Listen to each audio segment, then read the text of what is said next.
Every 3 months, we screen the film. It can be pretty intense, the feedback. I was confused. I had to take notes. We can write a new song.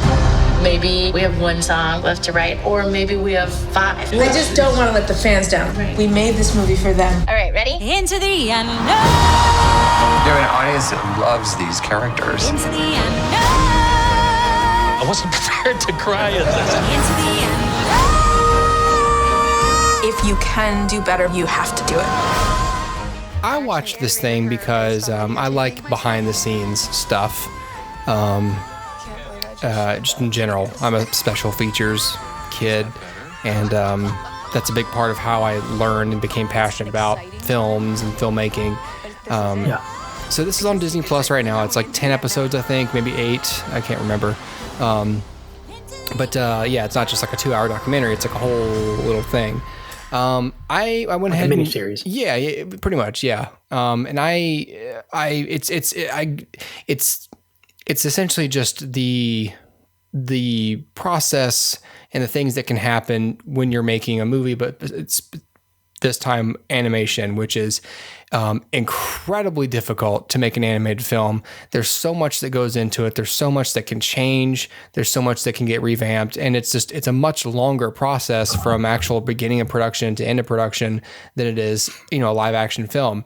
And live action's hard enough. There's all these factors that can go wrong. There's all these logistics that have to fall into place, that have to be scheduled and maintained for live action to work. But when you've got animation, like, you're having to factor in the time it takes to actually render stuff. At least with live action, you can shoot it in 5 weeks if you really schedule it right.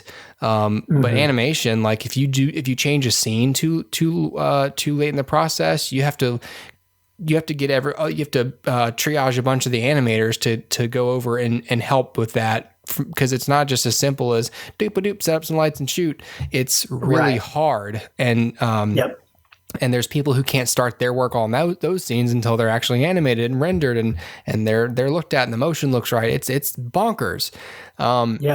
So this again, I'm not reviewing Frozen 2. I give this a higher mark than Frozen 2 itself. I give this 4.5 stars. Okay. And the reason I gave it such 4.5 stars is because it's informative and it's entertaining. Especially if you've seen Frozen 2, you're familiar with the beats they're talking about.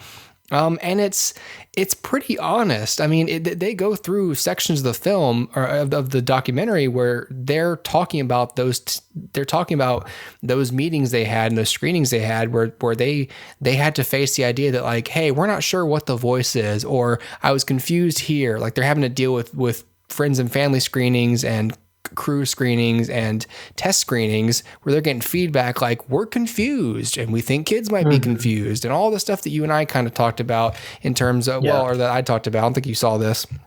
I still haven't seen it. About how I was confused or how it was vague or simplistic or whatever.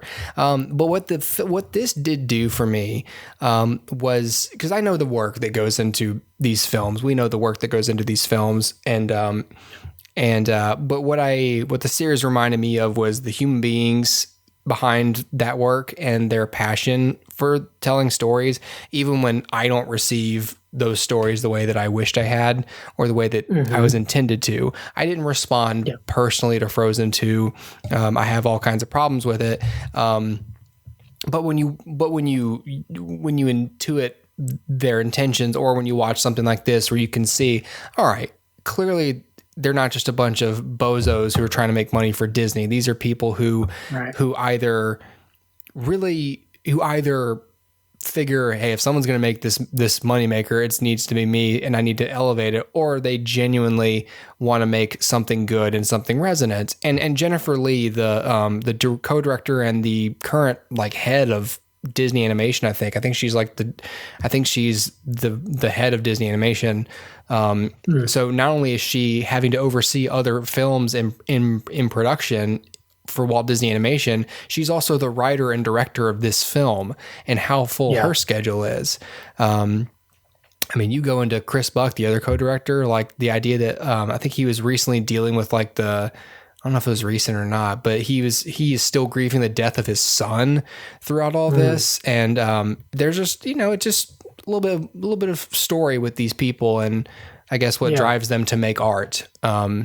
Even if it's a big commercial sequel, that when I took the first look at it, I didn't think at all about the intrinsic passion behind it, because I didn't like the film, but I like this a lot, and I would encourage anybody to check it out if you're interested in such a thing. Well, I'm sure it personalizes, everything within the film, and so I think it makes sense that you would respond more to the movie about making the movie than to the movie itself. Yeah. It's directed by Megan Harding. Just for what that's worth, I guess I want to give credit to her because it's constructed really well. It's really, it's episodic, but they do sort of lead into the next, but we don't know what we're going to do with the premiere, and then the credits hit, and you're like, oh my God, what happens with the premiere, Yeah. But any peek inside a company culture like Disney is always worth it to me.